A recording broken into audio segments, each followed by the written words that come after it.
divulgar algunos de los resultados de esta investigación. Porque es, a ver, muy interesante, porque creo que no eh, es casi cotidiano el uso de todas estas cosas, pero hablar de malnutrición es toda eh, una deuda pendiente de las autoridades que me parece que nunca fueron al foco y me parece que están ustedes mostrando, destapando por allí algo que no se veía. ¿Dónde podría también estar involucrado todo esto, ¿no? ¿Qué dice el estudio? Claro, lo que sucede es que la malnutrición es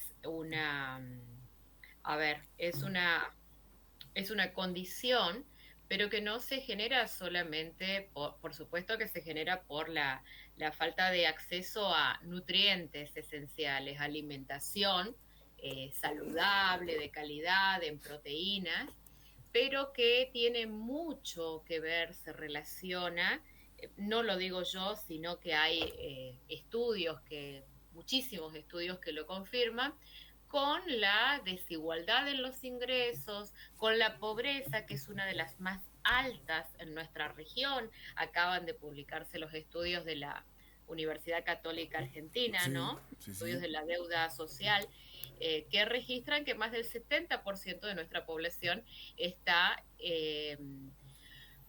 o sea, tiene indicadores de pobreza e indigencia muy altos. Bueno, ¿qué sucede?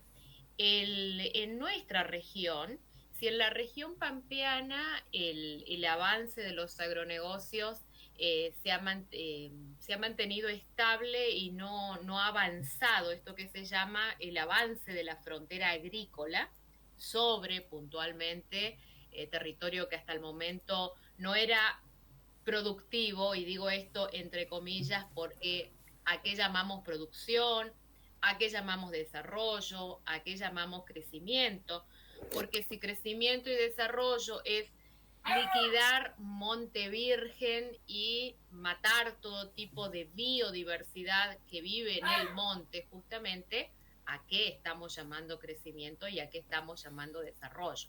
Bueno, sucede que hace unas décadas las familias, la migración del campo hacia las ciudades se ha acrecentado en las últimas décadas, y uno de los factores que ha incrementado esa migración se relaciona con el avance de la agricultura intensiva, que sabemos que con la gran tecnología que utiliza de punta, cada vez expulsa más trabajadores y necesita de menos trabajadores.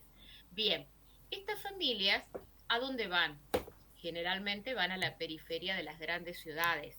En mi caso, yo tomo en el estudio una ciudad intermedia como Presidencia Roque Sáenz Peña, que tiene más de 100.000 habitantes. Pero ¿qué sucede? Ya en la periferia de las ciudades, estas familias quedan pendientes, sujetas a un acceso a empleo que generalmente no es un empleo de calidad, con obra social, con aportes, ¿sí? Sino que son empleos de tipo changas, informales, y por lo tanto, y también los alimentos se mercantilizan. Si en el campo había intercambios o se podía sembrar o se podía tener gallinas, cerdos, o bien se podía recurrir también a animales silvestres o frutos silvestres, ya en los entornos urbanos esto no sucede y los alimentos se mercantilizan, es decir, se compran. Claro. ¿Qué alimentos pueden comprarse con magros salarios? ¿Sí? Por supuesto que ha habido también durante los últimos años muchas políticas alimentarias y políticas asistenciales tendientes a revertir esta desigualdad nutricional y la desigualdad en los ingresos. Pero ¿qué sucede? Generalmente estas políticas tienen carácter asistencial, coyuntural, calmar el hambre, y aportan mucha energía, muchas grasas, pero escasos micronutrientes. Entonces nos encontramos con que en las últimas décadas a la desnutrición ya crónica, a la que estábamos habituados en el nordeste argentino, se le suma la malnutrición por sobrepeso u obesidad. ¿Sí? Entonces, que es otro tipo también de malnutrición. ¿Por qué? Porque, a ver, a corto plazo pareciera no haber dolencia o enfermedad, pero sabemos que a mediano plazo va a generar enfermedades crónicas no transmisibles, como diabetes, hipertensión, entre otras. Sí, me parece interesante. eh, Habla de Sáenz Peña. Entiendo que visitó comedores, visitó SAPs, centros de atención al público. Sí. Pero uno imagina, porque no son tan distintas las ciudades en esta parte del país. En algún momento se hizo un tipo de comparación, Silvia, de cómo es Sáenz Peña, pero cómo es una localidad aquí de Corrientes, otra de Formosa, otra de Misiones.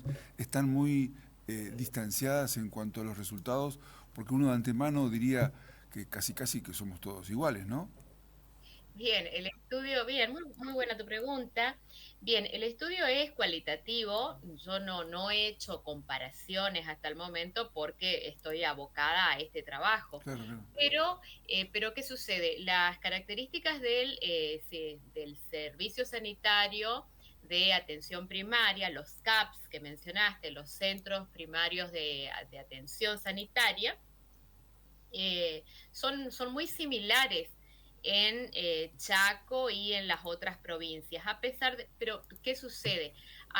Si bien tiene un anclaje territorial muy importante y realmente llegan y están en los barrios y es muy meritorio el trabajo de los CAPS, también sucede que hay mayores servicios en localidades populosas como el Gran Resistencia o Corrientes o la misma Cespeña y no en localidades más pequeñas. En realidad hay mucha inequidad en cuanto a la distribución de los servicios sanitarios. Creo que además aquí hay un dato muy interesante en el estudio Porque que faltan habla del también. agua potable, ¿no? Ah, bueno, claro, eso en el interior del Chaco Sí. es un problema importante por la inequidad de acceso a agua potable y por lo tanto, ante recomendaciones de, supongamos, el consumo de frutas y verduras, que sabemos que es recomendable, pero si no tenés con qué lavar esas frutas y verduras, las madres y padres van a elegirlas, seguramente no, o si no tenés cómo conservarlas. Claro, Y claro. también el hecho de que no aportan la misma saciedad que, eh, que proteína animal, por ejemplo, Por que supuesto. carnes, ¿sí? O que hidratos de carbono, la famosa torta parrilla, por ejemplo, ¿sí? Entonces, ¿qué pasa? Las familias recurren a estrategias saciadoras y que les permitan mantener los empleos que tienen. Entonces vemos cuerpos fornidos, generalmente redondeados, para poder insertarse laboralmente en el tipo de empleo que generalmente consiguen. Muy interesante.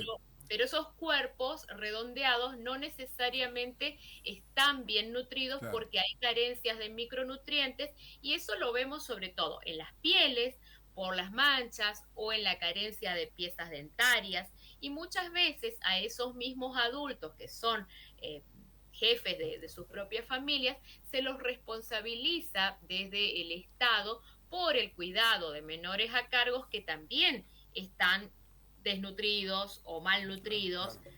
Pero a ver, es una cadena que excede en muchos casos al contexto hogareño.